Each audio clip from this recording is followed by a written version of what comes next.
네, 다 함께 일어나셔서 우리 하나님 말씀 함께 듣겠습니다. 오늘 우리에게 주신 하나님 말씀은 누가복음 7장 18절에서 23절까지의 말씀입니다. 이제 하나님의 말씀을 봉독하겠습니다. 이 말씀을 봉독할 때에 살아계신 하나님의 음성을 다 함께 들으실 수 있기를 바랍니다. 요한의 제자들이 이 모든 일을 그에게 알리니 요한이 그 제자 중 둘을 불러 주께 보내어 이르되 오실 그이가 당신이오니이까 우리가 다른 일을 기다리오리이까 하라 하매 그들이 예수께 나아가 이르되 세례 요한이 우리를 보내어 당신께 여쭈어보라고 하기를 오실 그이가 당신이오니이까 우리가 다른 일을 기다리오리이까 하더이다 하니 마침 그때에 예수께서 질병과 고통과 및 악귀 들린 자를 많이 고치시며 또 많은 맹인을 보게 하신지라. 예수께서 대답하여 이르시되 너희가 가서 보고 들은 것을 요한에게 알리되 맹인이 보며 못 걷는 사람이 걸으며 나병 환자가 깨끗함을 받으며 귀먹은 사람이 들으며 죽은 자가 살아나며 가난한 자에게 복음이 전파된다 하라. 누구든지 나로 말미암아 실족하지 아니하는 자는 복이 있도다 하시니라. 아멘. 하나님의 말씀입니다. 앉으십시오. 예수님 당시는 분봉왕 헤롯이 다스리던 때였습니다. 그런데 헤롯이 자기 동생의 아내인 헤로디아를 자기 아내로 데려왔습니다. 뺏어온 거죠. 해서는 안 될 일을 한 겁니다. 여러분, 그런데 그 누구도 헤롯 왕에게 그거 잘못했다고 이야기하는 사람이 없습니다. 그런데 세례 요한이 나서가지고 그 헤롯을 책망합니다. 그거 잘못했다고 그렇게 책망을 합니다. 여러분, 선지자라고 해도 왕의 잘못을 이렇게 공개적으로 책망했기 때문에 헤롯이 그냥 두겠습니까? 세례 요한을 감옥에 가둬버렸습니다. 왜냐하면 헤롯은 다윗 같은 왕이 아니었거든요. 여러분, 이게 무슨 말이냐면, 여러분, 다윗도 죄를 지었어요. 다윗도 우리아의 아내 밧세바를 범했고, 그리고 우리아를 전쟁터 가장 깊숙한 곳으로 보내서 전사하도록 만들어가지고 그 일을 덮고 가려고 했었습니다. 여러분, 근데 이게 덮어집니까? 여러분, 다윗 가장 가까운 사람들, 다윗과 늘 같이 있는 사람들, 이런 사람들은 알 거 아닙니까? 그런데 그 누구도 다윗 왕에게 이야기를 하질 못해요. 그런데 선지자 나단이 어느 날 다윗을 찾아와서 다윗을 호되게 책망합니다. 그거 너무나도 잘못한 일이라고 책망을 합니다. 여러분, 그런데 다윗이 선지자 나단을 그 이야기를 듣고 감옥에 가두지를 않아요. 그 이야기를 듣고 다윗은 하나님 앞에 엎드립니다. 헤롯하고 다윗은 다른 사람이었어요. 여러분, 그래서 헤롯은 다윗 왕과 같은 왕이 아니었기 때문에 자기를 책망하는 세례 요한의 그 이야기를 듣고 세례 요한을 감옥에 가두어 버렸습니다. 여러분, 우리가 지난주에 예수님께서 나인성 과부의 아들을 살려준 이야기를 들었는데, 여러분, 이 이야기는 그 말씀 마지막에 보니까 온 유대와 사방에 이 소문이 쫙 퍼졌다라고 이야기를 했어요. 그리고 감옥에 갇혀 있는 세례 요한에게도 이 이야기가 들려왔습니다. 세례 요한의 제자들이 밖에서 일어나는 이 일들, 나인성 과부의 아들이 살아난 일, 백부장의 종이 나음 받은 일, 이런 일들을 세례 요한의 제자들이 세례 요한에게 다 알려줬어요. 감옥에 갇혀 있었으니까요. 자, 그런데 세례 요한이 이 이야기를 전해 듣고서 어떤 생각에서였는지 자기의 제자 2명을 예수님께 보냅니다. 그리고 물어보게 해요. 오실 그이가 당신입니까? 아니면 우리가 다른 일을 기다려야 합니까? 이렇게 물어보죠. 여러분, 한마디로 쉬운 말로 하면 뭡니까? 메시아 맞으십니까? 이 이야기를 물어보는 거예요. 당신이 메시아 맞습니까? 아니면 우리가 다른 사람을 기다려야 합니까? 이렇게 이제 물어보는 거예요. 여러분, 한때는 세례 요한이 회개하라, 천국이 가까이 왔다, 이렇게 선포했었습니다. 감옥에 갇히기 이전에. 그리고 그때 예수님에 대해서도 보라, 세상 죄를 지고 가는 하나님의 어린 양이로다, 이렇게 예수님에 대해서 증언했던 사람이었어요. 그런데 이제는 뭐라고 이야기하죠? 당신이 메시아 맞습니까? 오실 그이가 당신 맞습니까? 아니면 우리가 다른 분을 기다려야 됩니까? 이 질문을 하고 있어요. 여러분, 세례 요한의 믿음이 지금 막 흔들리고 있는 겁니까? 세례 요한의 믿음이 부족해서 이런 질문을 던질까요? 감옥에 갇혀 있다 보니까 현실 감각이 떨어져 가지고 그분이 그분인가, 이런 상태에 이르는 겁니까? 여러분, 세례 요한이 광야에서 외쳤던 그 이야기, 그리고 세례 요한이 살아왔던 그 길들을 생각해 본다 그러면 세례 요한이 믿음이 약해졌다 뭐 이렇게 말하기는 좀 부족한 이야기인 것 같고요. 세례 요한이 예수님에 대해서 이야기한 것만이 아니라 예수님이 세례 요한에게 세례를 받고 난 다음에 하늘에서 들려온 이야기도 들었잖아요. 이는 내 사랑하는 아들이요 내 기뻐하는 자다. 성령이 비둘기같이 내려온 것도 세례 요한이 목격했잖아요. 그러니 세례 요한이 이런 지난 시간들이 있는데 예수님에 대해서 증거하고 예수님에 대해서 그렇게 보고 또 수많은 사람들에게 그 예수님을 앞서 전했던 세례 요한인데 어떤 일이 있었기에 예수님에게 이 질문을 던지고 있을까? 그걸 우리가 한번 생각해 보아야 합니다. 여러분, 세례 요한이 제자들에게 이제 예수님께 가서 물어보라고 했잖아요. 그리고 세례 요한의 제자들이 예수님께 와서 그 질문을 던져요. 당신 메시아 맞습니까? 이렇게 물어볼 때 예수님이 뭐 하고 있었습니까? 오늘 말씀 보니까 질병과 고통과 악귀 들린 자들을 고쳐주시고 또 못 듣는 사람들을, 맹인들을 보게 해 주셨습니다. 여러분, 세례 요한의 제자들에게 그때 예수님께서 뭐라고 이야기하시냐면 가서 세례 요한에게 너희들이 보고 들은 것을 그대로 전해주어라 이렇게 이야기를 합니다. 너희들이 보고 들은 것을 그대로.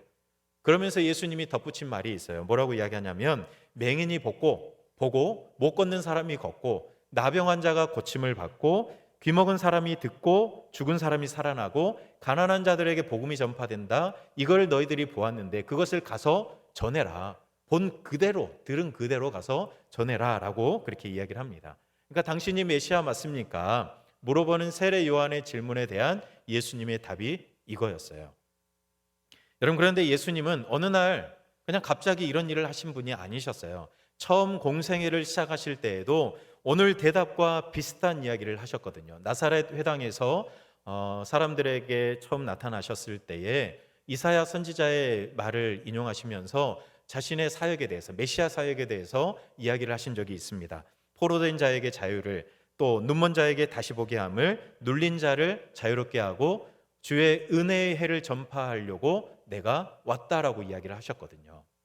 여러분, 그러니까 예수님께서는 그때랑 지금이랑 뭔가 다른 일을 하신 것도 아니고 뭔가 새로운 일을 하신 것도 아니고 이미 알고 있는 일들, 세례 요한이 이미 알고 있을 법한 그런 일들을 계속 행하고 계시는 거예요.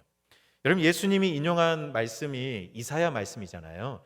그런데 세례 요한이 이사야를 모를 리가 없거든요. 왜냐하면 세례 요한을 가리켜서 광야에 그 외치는 자의 소리다 이렇게 예언했던 사람이 누굽니까? 이사야거든요.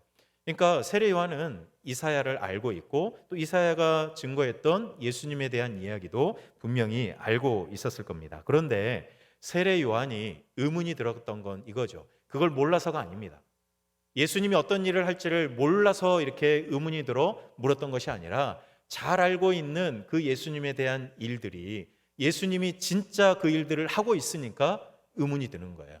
여러분, 이게 무슨 말입니까? 세례 요한이 전했던, 증거했던 메시아는 어떤 모습이죠? 심판주였어요. 심판주. 메시아가 오시면 성령과 불로 세례를 주고 손에 키를 들고 타작마당을 정하게 하셔서 알곡은 모아 곡간에 드리고 쭉정이는 영원히 꺼지지 않는 그 불에 태우시는 분이 오신다라고 이야기를 했거든요. 그런데 예수님은 어떤 일을 하고 계십니까? 실제로 하시는 일은 뭐죠? 맹인을 뜨게 하고 귀먹은 사람을 듣게 하고 나병 환자를 고쳐주시고 앉은 병이 일으켜주시고 귀신 들린 사람 고쳐주시고 죽은 자 살려주시고 가난한 자들과 소외된 자들의 친구가 되어주시고 세리의 친구가 되어주시고, 여러분, 이런 일들을 지금 예수님이 하고 계시는 거예요. 그러니까 예수님의 이 사역이 점점 분명해지면 분명해질수록 세례 요한의 마음에 의문이 드는 겁니다. 내가 증거했던 메시아와 예수님이 실제로 행하시는 그 일들을 보니까 이게 좀 다르거든요. 세례 요한이 기대했던 메시아의 모습과 예수님이 실제로 행하시는 그 일들의 모습, 예수님의 모습이 다르거든요. 그러니까 이게 맞나? 이런 생각이 들 법합니다. 열매 맺지 않은 나무마다 찍어 불에 던지는 도끼를 기대했는데 예수님은 상한 갈 때도 꺾지 않으시는 분이시거든요. 오히려 원수를 사랑하라고 이야기하시고 다른 사람들을 비판하지 말라고 하시고, 그러니까 너무 예수님이 뭔가 심판하셔야 될 것 같은데 관용과 인내로 사람들을 대하고 있다는 그런 생각이 들 수 있는 겁니다. 여러분, 예수님이 이 말씀 말미에 뭐라고 이야기하냐면요, 누구든지 나로 말미암아 실족하지 아니하는 자는 복이 있다, 이렇게 말씀하세요. 여러분, 예수님의 말씀을 들어보면 세례 요한이 실족한 것처럼 보이죠. 예수님으로 인하여, 자기의 생각과 다른 예수님의 사역으로 인하여 실족한 것처럼 보이기는 합니다. 그런데 또 가만히 들여다보면 아직 실족까지는 안 했어요. 완전히 넘어지지는 않았잖아요. 흔들리고 있어요. 세례 요한의 마음, 그 믿음이 흔들리고 있다는 생각이 들어요. 자기가 선포하는 메시아와 실제 예수님의 모습이 다르니까. 여러분, 세례 요한의 제자들이 돌아가고 난 다음에 예수님이 그 옆에 있는 사람들에게 이제 묻습니다. 세례 요한에 대해서 이야기를 하시는데요, 예수님이 이렇게 물어봐요. 너희들이 광야에 무엇을 보려고 나갔더냐? 이렇게 물어보시고 실제로 그냥 답도 하세요, 본인이. 바람이 흔들리는 갈대를 보러 나간 것은 아닐 거다, 이렇게 이야기하세요. 왜냐하면 세례 요한은 바람이 흔들리는 갈대 같은 그런 연약한 사람은 아니었거든요. 또 부드러운 옷을 입은 사람, 화려한 옷을 입고 사치하는 사람, 그런 사람을 보러 간 것도 아닐 것이고, 너희들이 광야에 나간 것은 선지자를 보러 나갔을 것이다. 맞다, 세례 요한은 선지자고 선지자보다 큰 자이다. 위대한 선지자다. 여자가 낳은 자 중에 가장 큰 자다. 예수님께서 세례 요한을 그렇게 칭찬하세요. 그러니까 세례 요한이 아직 실족했다라고 말하기는 좀 너무 앞서간 것 같아요. 예수님이 세례 요한을 칭찬한 것을 보면. 그런데 곧 이어 또 이렇게 이야기하세요. 하나님 나라에서는 극히 작은 자라도 세례 요한보다 크다라고 이야기를 합니다. 방금 전까지는 세례 요한 칭찬해 놓으시고, 이제는 세례 요한이 하나님 나라에서 가장 작은 자보다 더 작다라고 이야기하신 이유는, 여러분, 왜 그런 이야기를 하실까요? 여러분, 세례 요한은 큰 자입니다. 위대한 선지자 맞습니다. 구약 시대를 살았던 그 어떤 선지자와 비교해도 가장 큰 선지자라고 이야기할 수 있습니다. 그가 증거했던 것들뿐만 아니라 세례 요한은 결정적으로 예수님을 본 사람이잖아요. 다른 구약의 선지자들은 예수님에 대해서 계시를 받아 전했을 뿐인데, 세례 요한은 그 예수님을 전할 뿐만 아니라 예수님을 직접 눈으로 목격한 사람이기도 합니다. 위대한 선지자예요. 그러나 세례 요한은 거기까지였어요. 예수님의 피로 맺어진 새 언약을 우리 예수님 이후의 사람들은 받아 누리는데, 세례 요한은 거기까지는 가지 못하거든요. 그러니까 예수님이 하나님 나라에서는 새 언약을 받은 하나님 나라의 백성들은 굉장히 그 가장 작다고 해도 세례 요한보다는 클 것이다라고 예수님께서 이야기를 하십니다. 그러니까 다른 말로 하면 뭐냐면, 세례 요한은요, 예수님 이후 시대를 준비하고 문을 여는 사람이기는 했으나, 그러나 여전히 세례 요한은 예수님 이전 시대를 살았던 사람인 거예요. 그러니까 생각과 가치관과 기준이 다를 수 있는 거예요. 그래서 오늘 세례 요한이 예수님께 이렇게 질문을 한 겁니다. 메시아 맞습니까? 그렇게 질문을 한 거예요. 세례 요한이 위대한 선지자로서 엄청난 증언을 하고 예수님을 증거하고 선포했지만, 그런데 예수님을 통해 이루어 주실 하나님 나라에 대한 이 생각이 조금 부족할 수도 있는 거예요. 다를 수 있는 거예요. 여러분, 세례 요한이 증언했던 메시아의 모습, 이것도 틀린 건 아닙니다. 예수님이 심판주로 오시니까요. 그런데 예수님이 궁극적으로 이 땅에 오셔서 이루실 하나님 나라는 심판만으로 이루실 그 나라가 아니었던 거예요.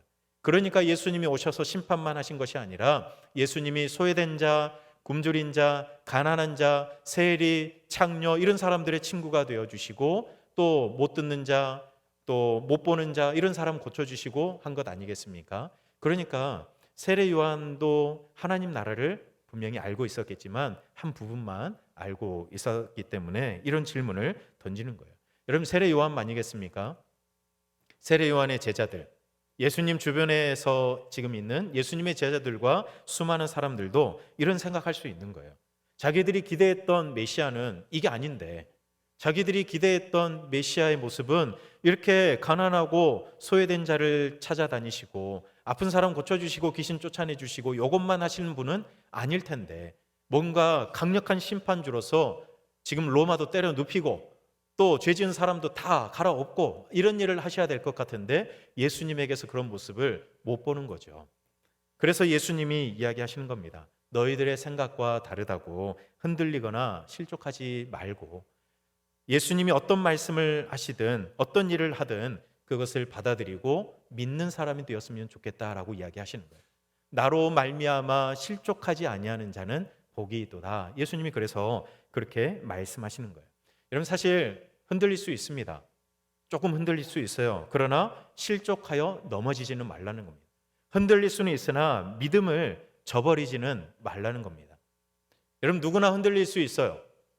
여러분 우리가 믿음 생활하면서 누구나 약간씩 흔들릴 수는 있어요. 한 사람도 예외가 없어요.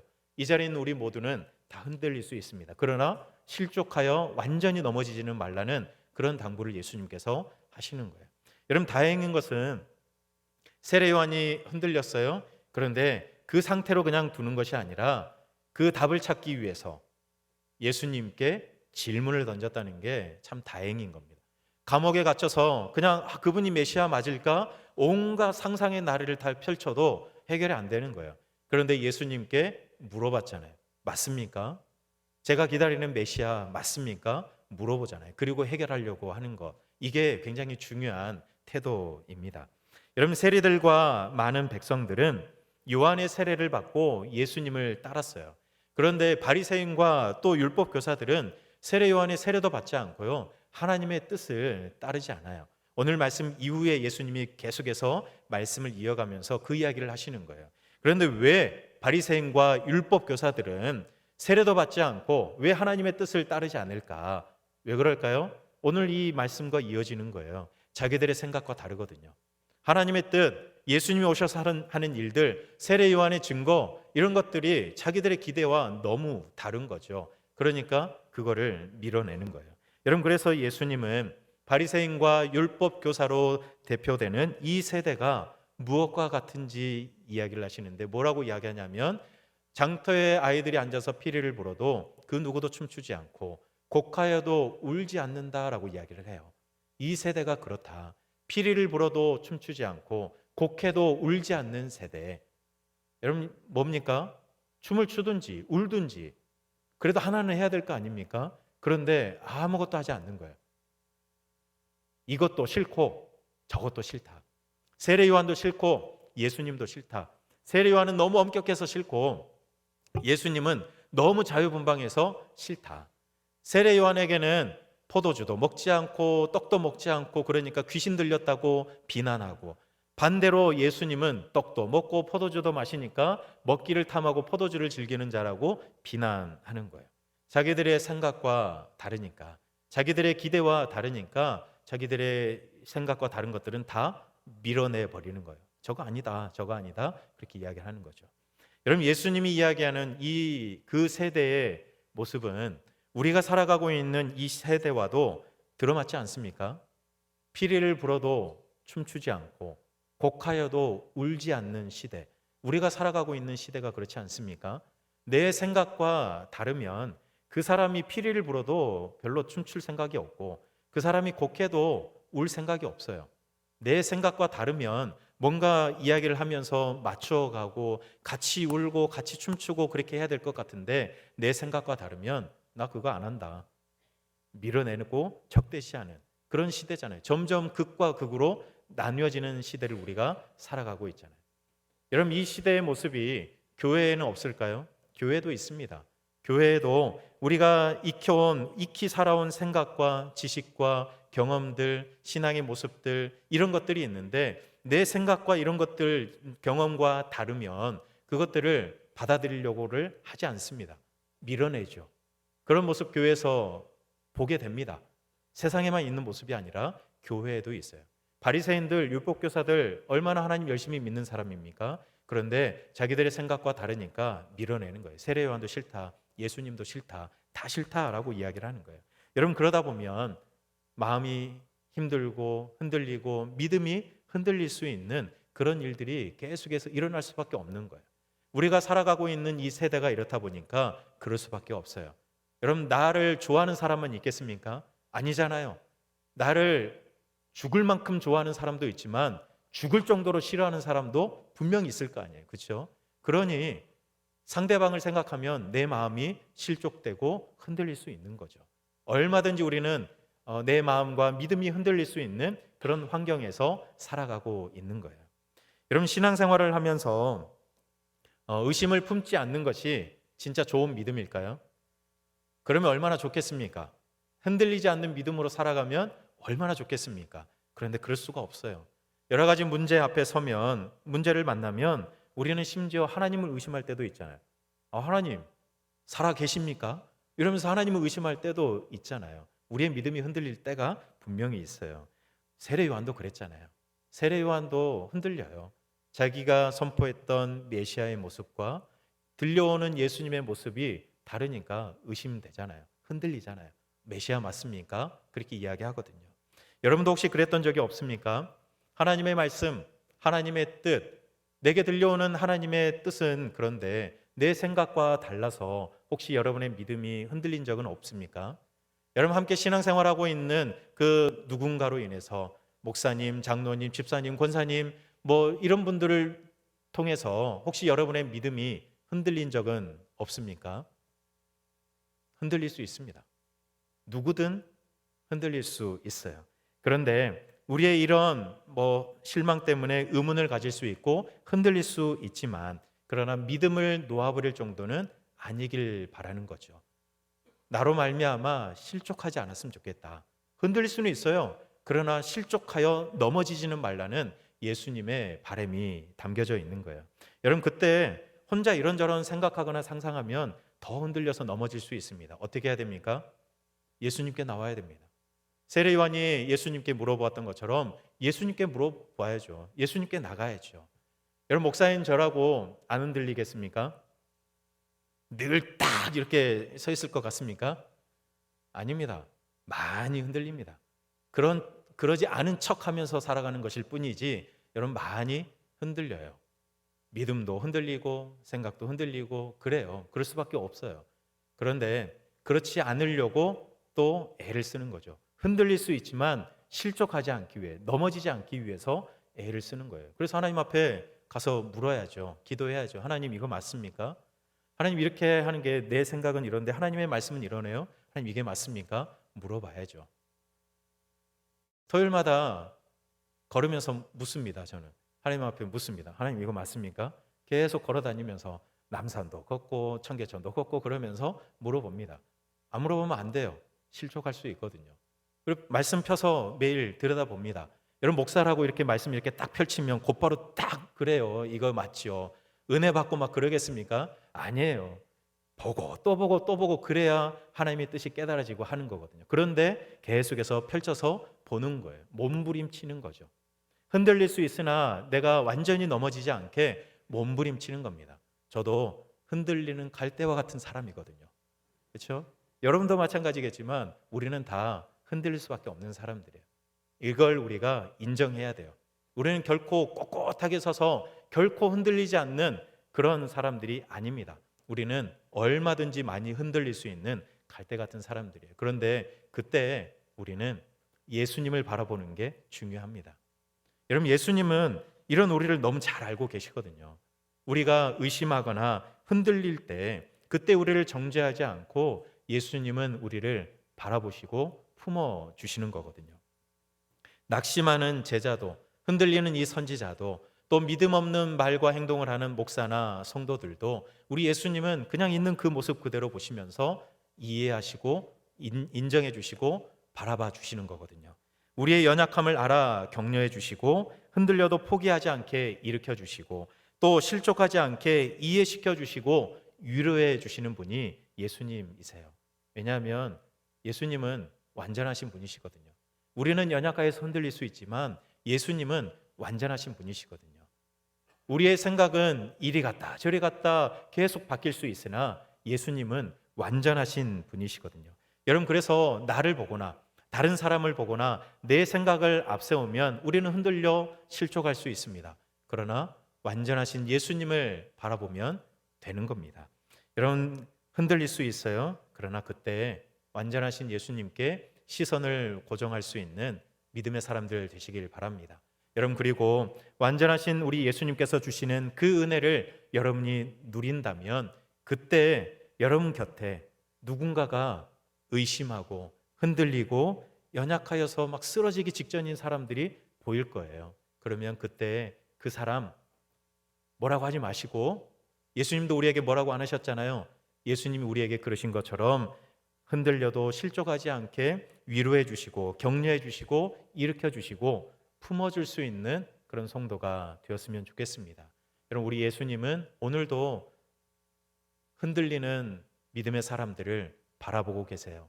그리고 손을 내밀어서 일으켜 주시기를 기다리고 계십니다. 그러니 오늘 그 예수님을 바라보면서, 완전하신 예수님을 바라보며 살아가기로 주님 앞에 결단하고 주님 앞으로 한 걸음 더 나아가는 믿음의 사람들 다 되시길 바랍니다. 이것이 오늘 우리에게 주시는 하나님의 말씀입니다. 우리 함께 찬양하고 기도할 건데, 주는 완전합니다, 이 찬양인데요, 잘 모르실 수도 있을 것 같아요. 그래도 가사 보시면서 우리 함께 고백했으면 좋겠습니다.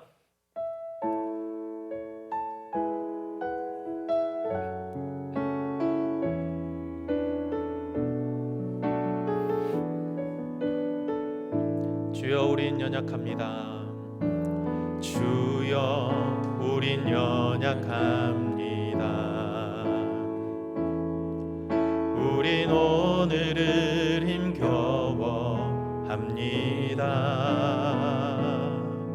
주 뜻 이루며 살기에 부족합니다. 우린 연약합니다. 주여, 우린 넘어집니다. 주여, 우린 넘어집니다. 오늘 하루 또 실수합니다. 주의 긍휼을 구하는 죄인입니다. 우리 주만 바라봅니다. 한없는 주님의 은혜 온 세상 위에 넘칩니다. 가릴 수 없는 주 영광 온 땅 위에 충만합니다.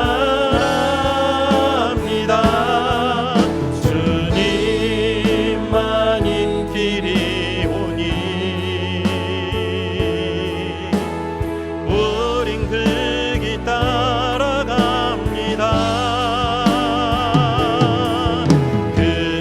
그날에 우릴 이루신 주는 완전합니다. 우리 시간 말씀 기억하면서 함께 기도하겠습니다. 하나님의 뜻이, 하나님의 말씀이 내 생각과 기대가 다를 때가 분명히 있겠지만, 그런데 그때에도 하나님의 완전하심을 우리는 신뢰하며 주님 바라보게 해달라고 함께 기도했으면 좋겠습니다. 하나님, 살아가다가 혹 내 믿음이 흔들릴 때도 있겠지만, 그런데 완전히 실족하여 넘어지지 않도록 우리를 격려하시는 완전하신 예수님을 바라보며 나아가게 해달라고 오늘 말씀 기억하면서 우리 함께 기도하겠습니다. 주님, 우리가 주님을 바라봅니다. 우리는 연약하여 넘어질 수밖에 없는 죄인입니다. 하나님, 우리는 하나님의 뜻을 다 이룰 수 없는 그런 연약한 사람입니다. 하나님, 그런데 우리는 하나님의 뜻과 하나님의 말씀이 내 생각과 기대가 다를 때에 하나님 흔들리고 실족할 때가 참 많이 있습니다. 하나님, 우리는 완전하신 예수님을 바라보길 간절히 소망합니다. 하나님, 내 생각과 내 기대와 내 바람과 내 경험을 하나님 따라가는 것이 아니라 하나님 완전하신 주님의 생각과 주님의 뜻과 주님의 말씀을 따라갈 수 있는 하나님의 사람들 될 수 있도록 하나님 인도하여 주시옵소서. 하나님, 그래서 흔들릴지언정 결코 쓰러지지 않는 믿음의 사람들로 계속해서 우리 주님을 바라보며 살아갈 수 있는 우리 모든 성도들 될 수 있도록 하나님 역사하여 주시옵소서. 하나님, 세례 요한도 옥에 갇힌 현실에 마음이 흔들리고 예수님께 질문하며 답을 구했습니다. 그런데 하물며 우리는 어떻습니까? 현실의 무게와 고난 앞에서 의심하고 또 두려움으로 흔들릴 때가 참 많이 있습니다. 내가 기도하고 기대하는 일, 그런데 하나님께서 우리에게 말씀하시는 그 말씀과 또 하나님의 뜻이 달라서 우리가 흔들릴 때도 있습니다. 때로는 다른 믿음의 식구들로 인해서 내 믿음이 흔들릴 때도 있습니다. 하나님, 우리는 늘 그렇습니다. 그럼에도 흔들리는 우리의 마음과 믿음을 우리 주님 붙들어 주시고 우리의 약함을 정죄하지 않고 우리를 여전히 인자하신 눈으로 바라보시는 완전하신 주님을 바라봅니다. 하나님, 우리가 다시 믿음으로 굳게 서는 은혜를 누리게 해 주시옵소서. 우리가 흔들릴 수 있지만 언제나 우리를 격려하시는 완전하신 예수님께 시선을 고정하고 살아가는 믿음의 사람들 되게 해 주시옵소서. 예수님 이름으로 기도드립니다. 아멘.